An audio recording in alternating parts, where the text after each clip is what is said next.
नहमदुहु व नुसल्ली व नुसल्लिमु अला सय्यिदिना मौलाना मुहम्मदिन रसूलिहिन नबिय्यिल करीम, अम्मा बाद। अच्छा जी, आज 1 जनवरी 2021 जनवरी 1 2021 है। साल नौ है, साल नौ का पहला दिन है और इस वक्त तकरीबन रात के कोई 2 बज रहे हैं। तो सबसे पहले तो आप तमाम नस्रुल कुरान एकेडमी के जो नाजरीन और सामईन हैं, तमाम दोस्तों को, अहले इस्लाम को, अहले पाकिस्तान को नया साल बहुत बहुत मुबारक हो। और अल्लाह ताला से दुआ है कि अल्लाह ताला गुज़िश्ता साल की हमारी सारे गुनाहों की और गुज़िश्ता ज़िंदगी की तमाम गुनाहों की लग़ज़िशों की मग़फ़िरत फ़रमाए और नया साल हमारे लिए अमन, सुकून, खुशहाली और तरक्की और इस्तेहकाम के पैगामात लेकर आए। नए साल के इस पुरमसरत मौके पर शेखुल अकबर मुहियुद्दीन इब्न अरबी सुल्तानुल आरिफीन रज़ियल्लाहु तआला अन्हु की किताबुल अस्फ़ार अन नताइजिल अस्फ़ार या किताबुल अस्फ़ार भी कह सकते हैं। तो ये भी एक सफ़र ही है। सफ़र चाहे टाइम में हो या स्पेस में हो, from point A to point B, जब कोई ज़र्रा या कोई इवेंट या इंस्टेंस जब ट्रैवल करता है, मूव करता है, जहाँ मूवमेंट है वहाँ सफ़र है, जहाँ मूवमेंट है वहाँ कोई सफ़र है, कोई मुसाफिर है और कोई उसकी डेस्टिनेशन है। तो ये भी एक सफ़र था कि हम एक साल से दूसरे साल में मुंतकिल हुए, और वो भी एक सफ़र होता है कि बंदा एक हाल से दूसरे हाल में मुंतकिल होता है। और इसी तरह इल्म, हिकमत, मारिफत और ताल्लुक़ बिल्लाह का भी सफ़र दर सफ़र कई सारे अस्फ़ार का नाम है। ताल्लुक़ बिल्लाह, ताल्लुक़ बिर्रिसाला और शरीयत, तरीक़त, मार्फत, हकीकत, ये तमाम दवाइर जो हैं, ये सब दायरे ये मुसलसल कुल्लुन फ़ी फ़लकिन यस्बहून, हर शय सफ़र में है, हर शय अपने दायरे तख्लीक, मकसद तख्लीक जो है उसको मुकम्मल करने में मसरूफ़ अमल है। सफ़ा नंबर 30 पर तीसरा ज़मीमा या एनेक्सर 3 जो इसके शुरू में अपेंडेड है या अपेंडिक्स 3 कह लें आप, वो शुरू होता है। और ये शायद इस सारी इस किताब का एक तरह से या शेखुल अकबर की तालीमात का, उनके अफकार का एक लिहाज से एक नुख्बा या आप कह सकते हैं कि एक सेंटर पीस या एसेंस भी हो सकता है। उन्वान है इसका जी, सफ़र, मुसाफिर और रास्ते की मारिफत। पहली इसमें ज़ेली हेडिंग जो है वो है सफ़र और रास्ते की मारिफत। शेखुल अकबर या शेख अकबर फुतूहात मक्किया के बाब नंबर 191 में फरमाते हैं, जान ले अल्लाह तेरी तायीद करे। ये पुराने बुजुर्गों का एक तरीका था कि वो फरमाते थे कि इअलम अय्यदकल्लाह या अय्यदकुमुल्लाह या अरशदकुमुल्लाह, इस किस्म के अल्फाज, असअदकुमुल्लाह, ये अक्सर हमें फ़िक़्ह की और नहव की, तकरीबन तमाम फ़नून की किताबों में हमें इस तरह के अल्फाज मिलते हैं। तो कहते हैं जान ले अल्लाह तेरी तायीद करे, पहले दुआ देते हैं और फिर जो बात जाननी है उसको पेश करते हैं। वो बयान बाद में है और जो कहते हैं हमारी नेक तमन्नाएं आपके साथ होंगी। तो नेक तमन्ना पहले, नेक दुआ पहले दे दी, ठीक है ना, मियाँ खुश रहो, हम दुआ कर चले। और जो इल्म की बात है या मुद्दे की बात है वो बाद में। तो ये भी हमारे लिए सीखने की बात है कि जो भी दाई हो, जो दावत दे रहा है अल्लाह और उसके रसूल की तरफ, दीन की तरफ, आमाल सालिहा की तरफ, उस पर लाजिम है कि वो मखलूक के लिए नसीहत यानी खैर खाही, भलाई को मुकद्दम रखे, मोहब्बत को, खैर खाही को, बही खाही को, बहबूद के तमन्ना को मुकद्दम रखे और अपना जो पैगाम है, जो नसीहत है, जो इरशाद है, उसको बाद में रखे। ठीक है ना। फरमाते हैं अल्लाह तेरी ताईद करे, बेशक बेशक सफर मुसाफिर का हाल होता है। अब हाल क्या है, वो उसकी थोड़ी सी कुछ नीचे तारीफ बयान हुई है हाशिये में कि फरमाते हैं कि शेख अकबर के नज़दीक हाल वो कैफियत है जो कल्ब पर बगैर किसी अमल और तलब के वारिद हो, और उसकी शर्त यह है कि यह ज़ाइल हो जाता है और अपने पीछे अपने जैसी कैफियत छोड़ जाता है, यहाँ तक कि बंदा पाक साफ हो जाता है। तो कह रहे हैं कि बेशक सफ़र मुसाफिर का हाल होता है, यानी बगैर किसी अमल या तलब के अल्लाह के फजल उसकी अता से उस पर वारिद होता है, और फिर चूंकि ये हाल है, मकाम नहीं है, तो फिर ये ज़ाइल भी हो जाता है, लेकिन पीछे एक असर, एक इम्प्रेशन जो है वो छोड़ जाता है। तो सफ़र मुसाफिर का हाल होता है और रास्ता जिस पर वो चलता है, और मामलात, मकामात, अहवाल और मारिफ जिसे काटता है, या जिन इन सब चीज़ों को जब वो काटता है यानी कि गुजारता है, बरतता है, तो क्योंकि मारिफ और अहवाल में मुसाफिरों के अखलाक, आलम के मरातिब और अस्मा और हकायक की मनाजिल का ज़ुहूर होता है। अच्छा, मतलब ये बता रहे हैं कि सफ़र मुसाफिर का हाल होता है और वो रास्ता होता है जिस पर वो चलता है। अच्छा, एक तो ये हाल हो गया जो सफ़र है उसका, मुसाफिर का। दूसरा वो कह रहे हैं मामलात, मकामात और अहवाल और मारिफ जो है वो जिसे काटता है, तो ये सब रास्ते के पैरामीटर्स हो गए। रास्ता इन तमाम अशिया से, इन तमाम तसव्वुरात से मुतय्यन होता है। और फिर वो कहते हैं कि मारिफ और अहवाल में मुसाफिरों के अखलाक, आलम के मरातिब और अस्मा और हकायक की मनाजिल का ज़हूर होता है।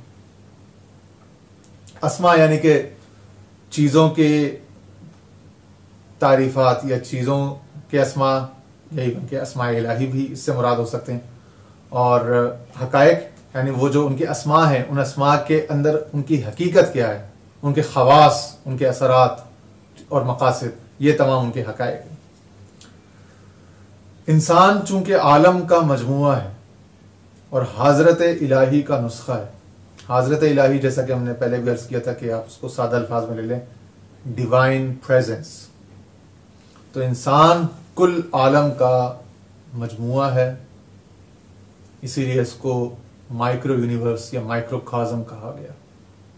तो शेखुल अकबर के यहाँ ये भी तारीफ़ात मिलती हैं कि वो इंसान को जो है कायनात असगर कहते हैं, और कायनात को इंसान अकबर कहते हैं। कह रहे ये जो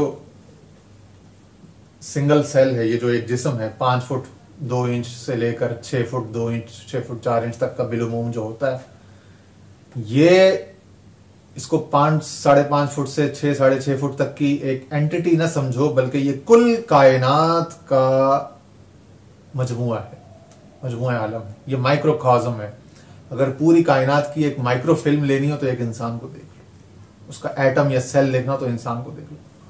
और इस इंसान को अगर समझना हो तो ये अपने अंदर इतनी बेपाया वुसअतें रखता है, और इतनी लेंथ एंड ब्रेड्थ और एक्सपेंस रखता है, और इतनी डेप्थ और इतनी हाइट और इतनी फॉर्मेशन रखता है कि जब आप इसको फैलाओ और इसके अज्जा को देखते और समझते और इसकी मारिफत हासिल करते जाओ तो ये समझ लो कि ये पूरी कायनात है अपने अंदर। तो इंसान को उन्होंने कहा कि वो कायनात सुगरा या कायनात असगर है, और ये जो पूरी यूनिवर्स है ये इंसान अकबर है। इस पूरी यूनिवर्स को भी उन्होंने कहा कि ये पूरी यूनिवर्स पर जो आप गौर करोगे, तमाम तर निज़ाम हाय शमसी, तमाम तर कहकशाएं, गैलेक्सीज, सोलर सिस्टम्स, स्टेलर, अपर स्पेस और अर्थ और दीगर सब कुछ, तो इन सबको अगर मिला लें तो ये समझ लो कि ये आप पूरी इस कायनात, पूरी खल्क को, पूरी कौन को, काफ व नून जो है, ठीक है ना, इसको आप कह सकते हो कि ये एक इंसान है जो एक मैक्रो मैग्ना सूरत में आपको नजर आ रहा है। इंसान चूंकि आलम का मजमूआ और हजरत इलाही का नुस्खा है, वो हजरत जो ज़ात, सिफात और अफ़ाल पर मुश्तमिल है। तो ये डिवाइन प्रेजेंस जो है, इसके जो एट्रीब्यूट्स हैं वो ज़ात, सिफात और अफ़ाल तीनों को शामिल हैं। तो ये एक ऐसे हादी का मोहताज है जो इसे रास्ते पर चलना और इसमें सफ़र करना बतलाए, ताकि ये अजायब देखे और उलूम और असरार तक रसाई पाए, क्योंकि ये सफ़र तिजारत है। मतलब अब ये तो अरबी से उर्दू तर्जुमा हुआ ना, गालबन शेख अकबर ने यहाँ बोला होगा कि हाज़त सफ़र उरेबहुन या कोई इस तरह का अल्फाज, तो उसको उन्होंने उर्दू में आसान करने के लिए तिजारत, लेकिन यहाँ तिजारत से मतलब कोई कमर्शियल, कोई ट्रेड, कोई ट्रांजैक्शन नहीं है। इससे मुराद ये कि ये सफ़र यानी उलूम तौहीद का, असरार व मारिफ तौहीद का, ये worth while, it is worthy of being traveled or being tread upon, being pursued, being sought after. तो वो ये बेनिफिशियल है, वर्थ वाइल है एंड इसकी वैल्यू है, ठीक है ना। तो यानी कि एम ही नहीं है, ये बेफायदा या बेमकसद नहीं होगा। ये सफ़र तिजारत है। तिजारत ज़ाहिर है कि नफ़ा बख्शी और प्रॉफिटियरिंग के लिए होती है, बेनिफिट के लिए होती है। तो कह रहे हैं कि इंसान किसी एक ऐसे हादी का मोहताज है जो इसे रास्ते पर चलना और इसमें सफ़र करना बताए, ताकि ये अजायब देखे, वंडर्स देखे और उलूम और असरार तक रसाई पाए, क्योंकि ये सफ़र तिजारत है और तिजारत में नफ़ा होता है और बहुत ज़्यादा मुनाफे होते हैं, ठीक है ना। रास्ता दिखाने वाला शारे है, शारे यानी कि अल्लाह और उसके रसूल सल्लल्लाहु अलैहि वसल्लम, ठीक है। और ये चलने वाला रास्ता शरीयत है। वैसे शरीयत का लुग़वी माना भी रास्ता ही है, ठीक है ना, इसलिए आप कहते हैं शारा फलाना, वो शारा शरा या शराऊ से निकला है। जो इस रास्ते पर चलता है वो हकीकत तक पहुंच जाता है, यानी जिसने हकीकत तक पहुंचना हो तो उसे शारे अलैहिस्सलाम की बताई हुई शरीयत से गुजरना नागुज़ीर होगा।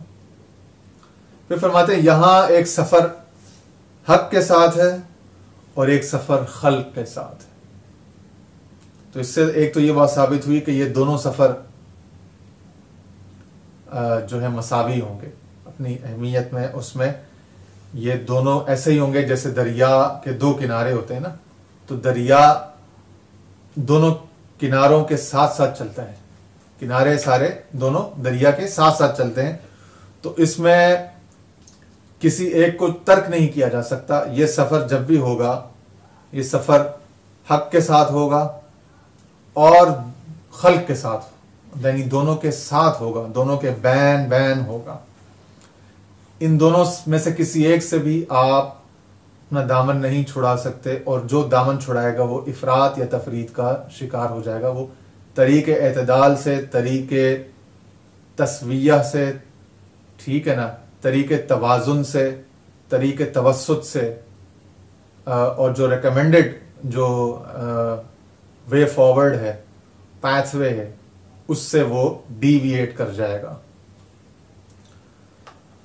तो कहते हैं कि ये यहां एक सफ़र हक के साथ है और एक सफ़र खल्क के साथ है। हक के साथ सफ़र दो तरह का है, सफ़र ज़ात और सफ़र सिफत या सिफात। इंसान कामिल ये तमाम सफ़र करता है, ये तमाम सफ़र, सफ़र हक भी, सफ़र खल्क भी, उसका मामला खल्क के साथ भी पेश आता है, दरपेश होता है, उसका मामला हक के साथ भी होता है, और इनमें से किसी से भी फरार मुमकिन नहीं है। और इंसान कामिल वो है जो ये तमाम सफ़र करता है। यानी अब आप समझ लें कि तीन तरह के सफ़र हो गए ना, एक सफ़र खल्क हो गया, दूसरा सफ़र हक हो गया जिसके अंदर सफ़र ज़ात भी है और सफ़र सिफत भी। बस वो मुहक्कक माइयत और कश्फ इलाही से अपने रब से सफ़र करता है। मुहक्कक माइयत यानी एक ऐसी माइयत जिसमें उसकी माइयत हक के साथ है, और वो कोई शक शुबा या वहम या कोई खुशफहमी पर मबनी नहीं, बल्कि हकीकत पर मबनी। वो वाक़ियतन अल्लाह ही के साथ उसी की माइयत में, और कह रहे हैं कश्फ इलाही से अपने रब से सफ़र करता है। सुनी सुनाई बातें नहीं, कश्फ इलाही से। इस सफर में वो हक के साथ होता है जैसा कि हक हमारे साथ है जहां हम हैं। कह रहे तुम्हें इतना अजीब सा क्यों लग रहा है कि वो इस सफर में वो हक के साथ होता है? भाई ये तो अल्लाह ताला ने कुरान में कह दिया ना, इशारा उस आयत की तरफ है, वहुवा माअकुम ऐनमा कुंतुम, कि वो हक हु माअकुम, वो तुम्हारे साथ होता है, ऐनमा कुंतुम, तुम कहीं भी हो। तो कह रहे हैं जिस तरह जब उसने कह दिया वो हमारे साथ है जहां हम हैं, तो जब इंसान इस रास्ते पर चलता है तो वो क्यों ना अपने रब के साथ से, उसके मैयत से और उसकी अता से और उसकी हिदायत से सफर कर रहा होगा उसके साथ, और क्यों ना हक उसके साथ ही होगा। फिर कहते हैं बेशक हक ताला ने अपने लिए जगहों का इंतखाब किया है जो उस पाक जात के लायक है। जगहों से मुराद ये है कि वो किसी मकान में कैद तो नहीं होता, लेकिन जगहों से मुराद ज़ुरूफ हैं जहाँ पे उसके कुर्ब की तजल्लियात जो है वो कहीं ज़ाहिर होती हैं और कहीं अजहर होती हैं, यानी ज़ाहिर तर भी होती हैं। तो जो उस बागजात के लायक हैं, फिर अपना वस्फ बताया कि वो उनमें आता जाता है। फरमाया ना कि वो दिन में इतनी बार मोमिन के दिल पर नज़र रखता है, उसके दिल पे गुजर करता है, या वो रात के आखिरी पहर में आसमानी दुनिया पर नुज़ूल फरमाता है, जैसा कि उसकी शान सही बुखारी मुस्लिम की हदीसें। तो ये सब चीज़ें, तो उसने अपने लिए ऐसे जगहों का इंतखाब किया। ये जगह मकान में यानी स्पेस में भी हैं, और ये जगह याद रखिएगा टाइम में भी हैं, यानी ऐसे औकात या ऐसे लम्हात, जगहों से आप दोनों मुराद ले लें। स्पेस टाइम वैसे भी रिलेटिव है और डीपली कनेक्टेड और इंटर रिलेटेड है, तो वन वे और दी अदर। आप स्पेस कह लें तो टाइम उसको शामिल है, टाइम कह लें तो स्पेस उसको शामिल होता है। ज़मान और मकान दोनों में ऐसे ज़ुरूफ का, मवाक़े का इंतखाब अल्लाह ताला ने अपने लिए किया जो उस पाकज़ात के लायक हैं। फिर अपना वस्फ बताया कि वो उनमें आता जाता है। बस जब बंदा उसके साथ होता है तो उसके सफ़र से सफ़र करता है। सो इस पर जाहिर होता है कि ये वही है, जैसा कि इस पर जाहिर होता है कि ये वो नहीं। सफ़र रब्बानी अमा से अर्श तक है। अब अमा क्या है, अर्श क्या, वो तख्लीक कायनात की मराहिल जब आगे आएंगे तो उसमें कुछ आयतें और हदीसें उस पर ये बयान आ जाएगा। फिर वो अर्श पर इस्म अर्रहमान से जाहिर होता है, माना अर्रहमान अलल अर्श इस्तवा। फिर वो उसके साथ इस्म अर्रब से रोजाना रात को आसमान दुनिया पर उतरता है, यानी जहां पे, और ये हदीस से जहां पे है ना कि वो रोजाना रात को आसमान दुनिया, वहां पे वो कहते हैं, वहां पे रब, हदीस में भी इस्म जो है वो अर्रब का इस्तेमाल हुआ है ना। अच्छा, फिर फरमाते हैं फिर इस्म अल इलाह से वो जमीन पर उतरता है। फिर हुवियत से उसके साथ होता है, यानी अपने इस सालिक या तालिब के, और मखलूकात में से हर एक के साथ होता है। एक आम दर्जे की मैयत या कुर्बियत जो है वो तो हर खास वाम को हासिल है ना, ठीक है ना। वो नहनु अक़रबु इलैहि मिन हब्लिल वरीद, इसमें तो हर एक कुर्बियत, एक जो है वो एक हर खास वाम को शामिल है। फिर कुर्बियत मैयत खासा है, वो फिर हिफ्ज़ मरातिब के हिसाब से। फिर सोहबत से उसके साथ कायनात में सफ़र करता है, और उसी के साथ अहलो अयाल में नायब के तौर पर पीछे भी रहता है। यानी जब ये इंसान उसकी तलाश में या रिस्क की तलाश में दीगर किसी भी या कायनात को देखने के लिए जब सफ़र करता है या हज पे जाता है, जो भी किसी भी इल्म के सफ़र पर जाता है, तो पीछे उसके अहलो अयाल में नायब के तौर पर भी पीछे रहता है। यहाँ पे नायब से मुराद निगहबान है। तो कौन है जो पीछे उसके अहलो अयाल की इज्जत की हिफाजत कर रहा है, उनको रिस्क पहुंचा रहा है, उनको तहफ़्फ़ुज़ दे रहा है, उनको ज़िंदगी की ज़मानत दे रहा है, जबकि ये सारे काम ये कर रहा था और अब ये उनको छोड़ के जा चुका है।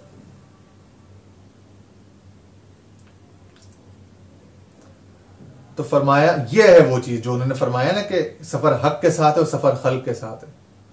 यहाँ सूफियों को और जो तालिबान राह हक हैं, उनको ये तमाम मारिफ इसलिए बतलाए जा रहे हैं कि वो कभी भी इफरात ना करें, किसी चीज़ में इंतहा पसंद ना हो, हदों से आगे ना गुजरें, ना बढ़ें। याद रखें कि वो अल्लाह के लिए जो भी कोशिश करें, जो भी मेहनत करें, उनकी कोशिश और उनकी मेहनत की उनके नज़दीक तो बहुत पहाड़ जैसी हैसियत हो सकती है, लेकिन हुजूर इलाह में, हाजरत इलाही में उस तालिब की और उस मेहनत कश की, उस मुजाहिद की जो मुजाहिदा कर रहा है अपने, उसकी जितनी अहमियत है उतनी ही उसके पीछे रह जाने वाले जो उसके तई उसके नज़दीक दुनियादार और गाफिल और गुनाहगार हैं, उनकी भी वो अहमियत उसके यहाँ उतनी ही है मखलूक होने के एतबार से। बाकी तकवा और आमाल सालिहा के बिना पर अगर एक फजीलत हासिल है वो एक अलग शय है, लेकिन इस्म और रब यानी उसकी सिफत रुबूबियत जो है वो नेक व बद,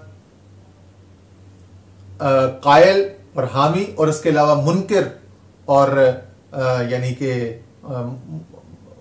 मुख्ती, वो सब के शामिल हाल है। उसकी रहमत, हिफाजत, इसलिए कहा ना कि नायब के तौर पर भी पीछे रहता है।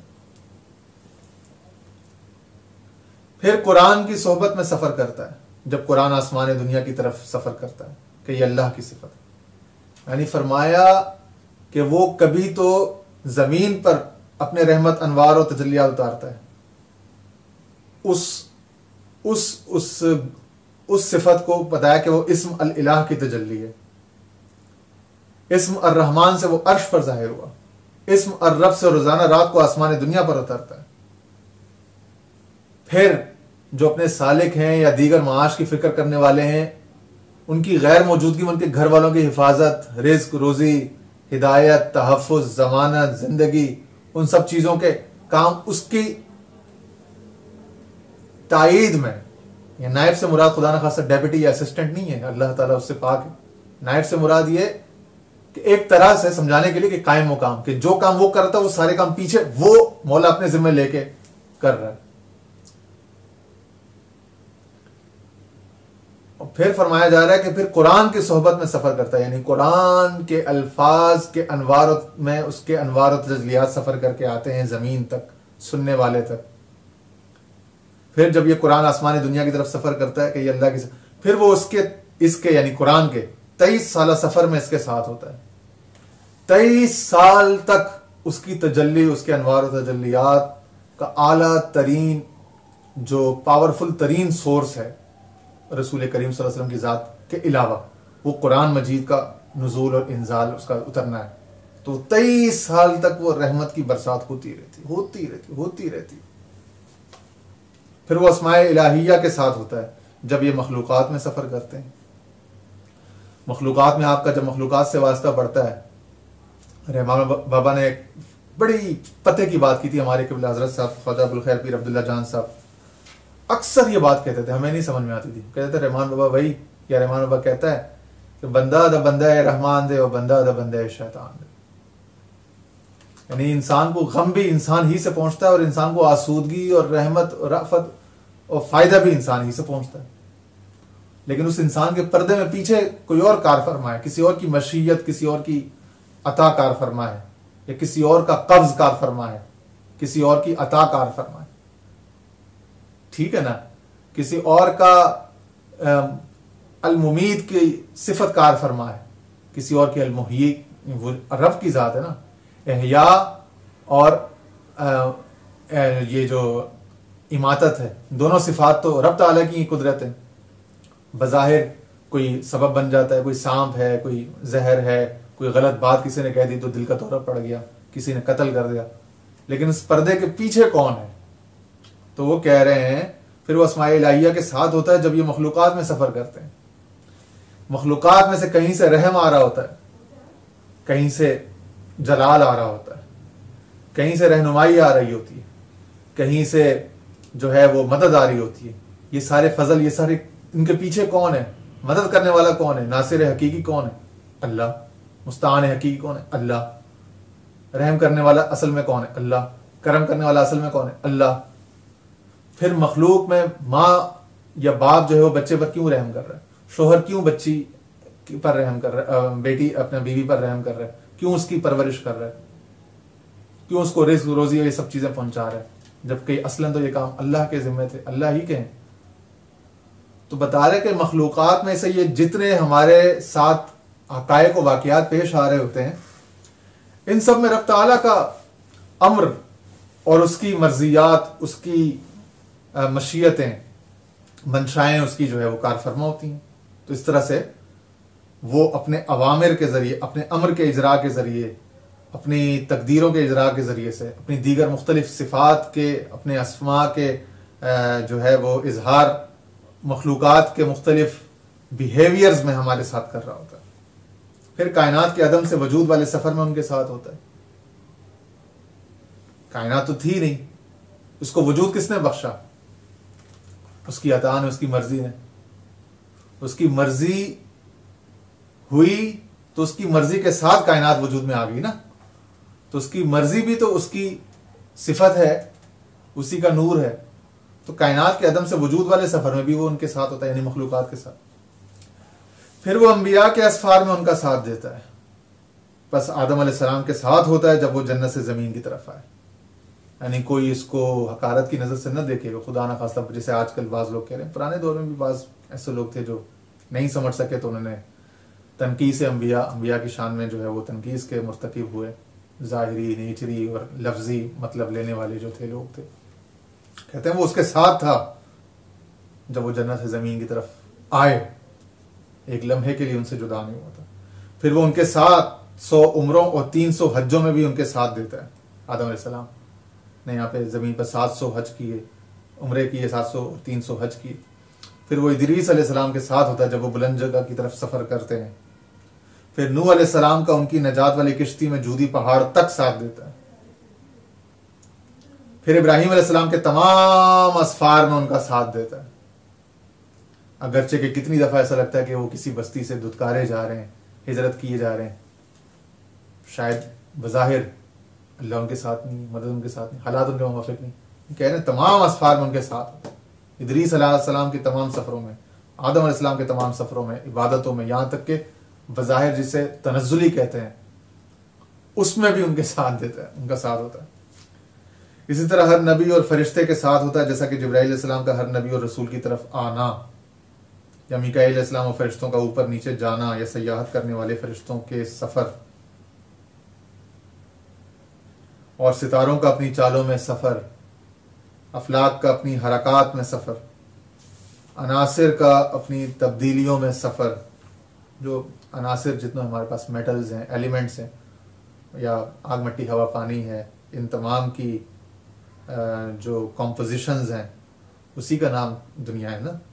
तो उनकी तब्दीलियों में सफ़र, उनका जितना भी केमिकल, उनकी जो उसके अंदर जो अल्ट्रेशंस आती हैं, तजल्ली का अपनी सूरतों में सफ़र, यहाँ तक कि वो इन सब हकायक पर अपने नफ्स के ज़ौक़ से ठहरता है, न बदगुमान होता है, न शक करता है। वो हर सफ़र में साहिब सफ़र, चाहे हक हो या खल्क, की मुनासबत से अपनी ज़ात से मुजर्रद होता है।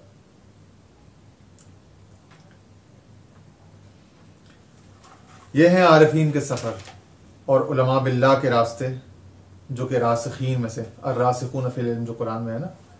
तो जो उलमा बिल्लाह हैं और जो आरिफीन हैं वो इन चीज़ों को एंजॉय करते हैं, इन चीज़ों को अंडरस्टैंड करते हैं, कॉम्प्रिहेंड करते हैं।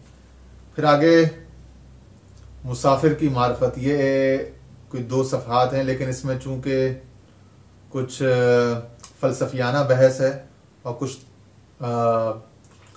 कुछ यानी इसमें जो हम लोग जो इल्म कलाम पढ़ते हैं ना, जिसमें यूनानी फ़लासफ़ा को जवाब देने की कोशिश की गई थी 5वीं सदी से। इमाम गज़ाली, इमाम राज़ी और इस तरह के लोगों ने कोशिशें शुरू की। जब बहुत ज़्यादा इन्फ्लक्स हुआ यूनानी उलूम का हमारे दीनी उलूम के अंदर, तो उसका फिर अक़ली सतह पर और फ़लसफ़े की सतह पर जवाब देने ज़रूरी पड़ गए। तो वो जो अब ये इस तरह की कुछ बातें हैं जो इल्मुल अक़ीदा और इल्मुल कलाम, जिन लोगों ने ये इमाम नसफ़ी की, इमाम तुफ्ताज़ानी की, या अल्लामा आजरी की, और किताबुश शरिया और शरह उसूल एतक़ाद अहले सुन्नह वल जमाअह, जो इमाम अबुल क़ासिम हिबतुल्लाह अल्लालकाई की जो किताबें हैं, जिन लोगों ने वो चीज़ें पढ़ी हों या पढ़ना चाहते हों, वो ख़ास तौर पर बतौर ख़ास साथ साथ में मंतिक़ और फ़लसफ़ा भी, तो ये उनकी बातें हैं, इनको हम छोड़ देंगे क्योंकि ये हमारी ज़रा हम ऐसी राहों पे निकल जाएंगे कि फिर वो समझाना समझना बहुत मुश्किल हो जाएगा। हमारा किताबुल असफ़ार से इस्तिफ़ादा करना शेखुल अकबर की रूहानी और इरफानी तालीमात से भीख हासिल करना है, उनकी तवज्जो हासिल करना है और उनकी नज़र रहमत अपनी जानिब मुतवज्जा करना है, औलिया अल्लाह के मिशन में उनकी खिदमत में कुछ अपना हिस्सा डालना है। मकसद कोई शो मारना या कोई ऐसी चीज़ नहीं है, कोई अपनी धाक बिठाना, कोई फजीलत जताना, तो चूँकि वो मकसद नहीं है। वो मकसद सिर्फ ये है कि सादा आसान फ़हम अल्फाज में जो मार्फत की ऊंची बातें हैं और आला तरीन बातें हैं अहले हकीकत की, उनसे कुछ हिस्सा हम गरीबों को, हम मोहताजों को इस दौर में कुछ मिल जाए। तो एक उस हैसियत से बस जो सादा और आम बातें होंगी, आम तरीक़ पर हम वो करेंगे और किसी भी ऐसी किसी उसमें नहीं जाएंगे जो उलझने मज़ीद पैदा करें। सुलझाव के लिए और ताल्लुक़ बनाने के लिए हम यहाँ इंशाल्लाह ये सेशन किए करेंगे और अल्लाह ताला से तौफीक मांगेंगे कि वो गुत्थी सुलझाता रहे और हमारे लिए मामलात में आसानी और रब्बी यस्सिर वला तुअस्सिर व तम्मिम बिल खैर। तो इसमें कुछ बात है मुसाफिर की, फिर आगे फरमाते हैं जब वो मुसाफिर ये जान जाता है, वो क्या जानता है, उसमें कुछ जुज़, तहय्युज़ और मुरज्जह और इस किस्म के मुसलसल अल्फाज हैं और साने और ये सब, तो वो फ़लसफ़ियाना और मंतकी बहस हो जाएगी इल्म कलाम की साइड की, उसको हम छोड़ते हुए जब वो मुसाफिर ये जान जाता है तो एक दूसरी मंजिल में सफ़र करता है जिससे वो जानता है, और वो मंजिल भी इस पर रसूलों की बैसत को आश्कार करती है। रसूलों की बैसत, रसूलों का जो इंसानों में भेजना, मबूस होना है, उनका पैदा होना, उसमें क्या हिकमतें हो सकती हैं, ये आश्कार की जाती हैं बंदे पर। फिर सफ़र करता है तो उससे पता चलता है कि उसने रसूलों को मबूस किया, उसने यानी हक ने, और उनके लिए ऐसे दलाइल कायम किए, मुअज़्ज़ात या वही, जो उनके इस दावे को कि वो नबी हैं, रसूल हैं, सच साबित करते हैं कि उसने ही इन्हें मबूस किया है और ये खुद दावा नहीं कर रहे वही का और अल्लाह ताला से पैगाम का या हम कलाम होने का। जब ये साबित हो गया और उस शख्स का ताल्लुक ऐसी कौम से था जिसकी तरफ ये रसूल मबूस किया गया, तो वो इस रसूल पर ईमान लाता है, इस रसूल की तस्दीक करता है और जो कुछ इससे बताया जाता है उसमें उसकी पैरवी करता है, यहाँ तक कि अल्लाह उससे मोहब्बत करने लगता है। आयत है ना, कुल इन कुंतुम तुहिब्बून अल्लाह फत्तबिऊनी युहिब्बुकुमुल्लाह व यगफिर लकुम, कि अगर ए रसूल, ए महबूब सल्लल्लाहु अलैहि वसल्लम, इनसे कह दीजिए इन कुंतुम तुहिब्बून अल्लाह, अगर तुम अल्लाह ताला से मोहब्बत करते हो या मोहब्बत करना चाहते हो, फत्तबिऊनी, तो फिर मेरी इत्तिबा करो। मेरी इत्तिबा यही अल्लाह की मोहब्बत का वाहिद डेमोन्स्ट्रेशन है, वाहिद उसका मुक्तज़ा जो है ना अल्लाह ताला की मोहब्बत का, वो मेरी इत्तिबा है। और इत्तिबा के अंदर मेरी इताअत नहीं कहा, फअतिऊनी कहा, फत्तबिऊनी, क्योंकि इताअत जो है वो बरज़ा भी हो सकती है, बरग़बत भी हो सकती है और यानी इजबारन भी हो सकती है, लेकिन इत्तिबा हमेशा बतरीक़ मोहब्बत होती है। इत्तिबा हमेशा जो है ना वो मोहब्बत ड्रिवन होगी। ठीक है जी, तो कह रहे फत्तबिऊनी युहिब्बुकुमुल्लाह, अल्लाह तुमसे मोहब्बत करने लगेगा और तुम्हें माफ़ भी कर, यहाँ तक कि अल्लाह उससे मोहब्बत करने लगता है उस रसूल की पैरवी के नतीजे में। फिर वो उसके कल्ब पर से हिजाब उठा देता है और यह शख्स आलम मलकूत के अजायब पर मुत्तला होता है। जब अल्लाह ताला इससे मोहब्बत करता है तो इसके कल्ब पर हिजाब नहीं रहने देता, फिर इसके ईमान को शहादत से तक़वियत पहुँचाता है और ये शख्स आलम मलकूत के अजायब पर मुत्तला होता है। वो कुरान शरीफ में आयत भी ना, नूरी इब्राहिम कज़ालिक नूरी इब्राहिम मलकूत अस्समावाति वल अर्द, ठीक है। और उसके नफ्स के जौहर में आलम की तमाम अशिया नक्श की जाती हैं, यानी ऐ भी नहीं कह दिया उन्होंने कि इंसान को कि वो कायनात असग़र है, उसके नफ्स के यानी उस कल्ब के जौहर में आलम की तमाम अशिया नक्श की जाती हैं। ये उस आयत की तफसीर है कि वअल्लमा आदमल अस्मा कुल्लहा, कि तमाम जो कायनात के अशिया थी उनके अस्मा, उनके सिफ़ात जो है आदम अलैहिस्सलाम को बतला दिए गए थे।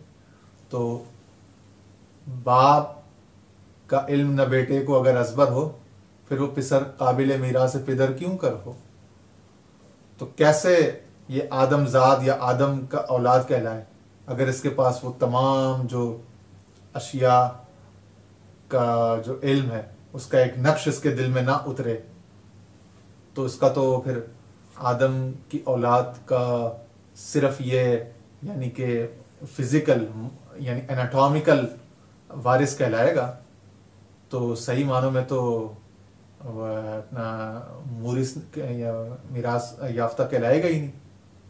ठीक है ना। तो ये चीज़ है कि वो इसके नफ्स के जौहर में आलम की तमाम अशिया नक्श की जाती हैं, फिर वो हर उस चीज़ से भाग कर अल्लाह की तरफ आता है। फ़फ़िर्रू इलल्लाह, जो उसे अल्लाह से दूर या महजूब करे, यहाँ तक कि ये उसे हर चीज़ में देखता है। जब ये तो फिर उसके बाद फिर ये हर चीज़ में फिर उसी को देखता है, और जब ये उसे हर शय में देखता है तो चाहता है कि बस अब सफ़र ख़त्म। जब उसके सिवा कोई है ही नहीं, वो है ना कि तू ही आया नज़र जग में आकर इधर उधर देखा, तू ही आया नज़र जिधर देखा, तो फिर ये चाहता है कि बस अब सफ़र ख़त्म। और इस पर से इसमें मुसाफिर का इतलाक मिटे, क्योंकि मुसाफिर तो उस शय का नाम है ना कि जिसके लिए मंजिल आगे हो और इसका वजूद अलग हो। जब दुई हो तो सफ़र है, जब ऐनियत और यगानिगत महसूस हो रही हो तो फिर कौन परस्यू करे और किसको करे। जब वो दूर ही न रहे और ध्यान और इत्तिला और मुशाहिदा सब उसी का हो रहा हो, तो फिर ये यही चाहेगा कि नेचुरली कि सफ़र ख़त्म हो और इस पर से इसम में मुसाफिर का इतलाक मिटे, यानी ये भी न रहे, तहलील हो जाए। यहां उसका रब उसे बताता है कि इस मामले की कोई इंतहा नहीं, यानी यहां फिर इस कुर्ब विसाल से फिर उसको इस जमा से फिर उसको वादी तफरका में भेज दिया जाता है। उसे बताया था कि इस मामले की कोई इंतहा नहीं, न दुनिया में और न आखिरत में, और यह कि तू हमेशा मुसाफिर ही रहेगा, जैसा कि तू मुसाफिर है। तुझे सुकून मैसर नहीं आना, यानी तेरा सफर हमेशा रहेगा। सुकून से मतलब वो नहीं कि कल्बी सुकून ही वो डिप्रेशन वाला एंटी डिप्रेशन, वो उस तरह का ट्रैंकुलाइजर्स वाला सुकून नहीं। सुकून मैसर नहीं आना यानी तुझे ठहरना नसीब नहीं आएगा, मुसलसल तू सफर में रहेगा, मुसलसल। इस दुनिया में क्या बल्कि आखिरत में भी सफर ही सफर रहेगा, क्योंकि उसके कुर्ब की उसके मामले की कोई इंतहा तो है नहीं। कह रहे हैं ना इस मामले की कोई इंतहा न दुनिया में ना आखिरत। और यह कि तू हमेशा मुसाफिर रहेगा, जैसा कि तू मुसाफिर है, तुझे सुकून मैसर नहीं आना, जैसा कि तू हमेशा से एक वजूद से दूसरे वजूद के सफर में है, मराहिल आलम से अलस्तु बिरब्बिकुम की हाजरत में। इस तरह तू हमेशा एक मंजिल से दूसरी मंजिल में मुंतकिल होता रहा, यहां तक कि इस अजनबी अंसरी जिस्म में आ ठहरा। नहीं कह रहे कि तुझ पर पता नहीं पहले कितने अदवार गुजरे, कितनी मंजिलों से दूसरी मंजिलों तक सफर होता रहा, इंतकाल करता रहा। इंतकाल डेथ वाला नहीं, मुंतकिल होता रहा, नकले मकानी। तो नकले मनाजिल करता रहा तू, यहां तक कि इस अजनबी अंसरी जिस्म में आ ठहरा। तूने हर दिन और हर रात उसके साथ सफर किया। तू अपनी उम्र के मराहिल काटता है और उस मंजिल तक जाता है जिसे मौत कहते हैं। यानी कह रहे हैं ये सब मंजिलें हैं। पहले तू था नहीं, फिर तू माँ बाप की सूरत में आया, दादा दादी, फिर माँ बाप, फिर उनके मिलाप से फिर एक कतरा, फिर जायगॉट, फिर बेबी, इन्फेंट, फिर टॉडलर, करते करते करते फिर बच्चा, बड़ा, जवान, फिर उसके बाद बूढ़ा, बाप दादा नाना, सब कुछ बन गया तू। सारे मंजिलों स्टेशनों से होते होते फिर उसके बाद मौत, फिर मौत के बाद फिर तू बरज़ख की मंजिलें काटेगा और उस मंजिल पर पहुंचेगा जिससे बास है ना, बल बास इबाद अल मौत हमारे ईमान मुफस्सल में भी, ईमान मुजमल में भी है। तो कह रहे हैं कि फिर तू बास यानी दोबारा उठाया जाना कि जो कहते हैं, उस मंजिल पर पहुंचेगा। वहां तू ऐसी काबिल शर्फ सवारी पर सवार होगा जो तुझे तेरी सआदत के घर तक ले जाएगी। उस घर में भी तू मुतरद्दिद ही रहेगा। तू जन्नत और सफेद खुशबूदार कसीब यानी बुलंद टीलों के दरमियान आता जाता रहेगा, और इस सफर की कोई इंतहा नहीं।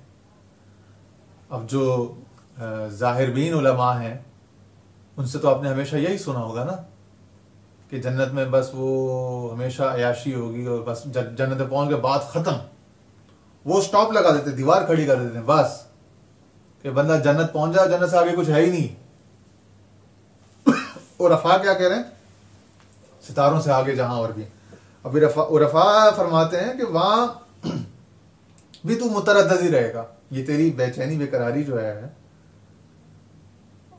ये परसूट वहां पे भी तुझे तरद्दुद का शिकार रखेगी, मुस्तरब रखेगी। उन जन्नतों और महलों और उन सब के दरमियान तू आता जाता रहेगा और सफर की कोई इंतहा नहीं। ये तेरे ढांचे के साथ तेरा सफर है। यहाँ ढांचे से मुराद ये जिसमें अंसरी है और इसका मुख्तलिफ अवालम में मुख्तलिफ सूरतों में जाहिर होना। जहां तक मारिफ का ताल्लुक है तो वो भी इसी तरह है, यानी उलूम और उलूम की गहरी जो तफहीम है, फहम है, कि वो भी इस तरह से ट्रैवल कर रहे हैं, ट्रैवल करते रहते हैं, एक के बाद एक मार्फत, उसके बाद उससे ऊंचे दर्जे की मार्फत। हर मार्फत के अगले दर्जे पर पिछली मार्फत का दर्जा आपको लाइल्मी या जहल या अंधेरा लगता है, जुल्मात लगता है, जब नूर के अगले दर्जे में दाखिल होते हैं। बस जब तक मुद्दत तकलीफ है, यानी मुद्दत हयात या मुद्दत जिम्मेदारी जिसमें शरीयत के अमाल बजा लाने और शरीयत की पाबंदियाँ, बस जब तक मुद्दत तकलीफ है तो बदनी आमाल और अनफास के साथ यानी सांसों के साथ एक अमल से दूसरे अमल के सफर में रहता है। जब तकलीफ की मुद्दत खत्म होती और मेरे गले में भी तकलीफ शुरू हो गई है, तो मेरे ख्याल में हमारे इसकी मुद्दत खत्म होती, इसको इंशाल्लाह फिर आइंदा कंटिन्यू करेंगे। वाखिर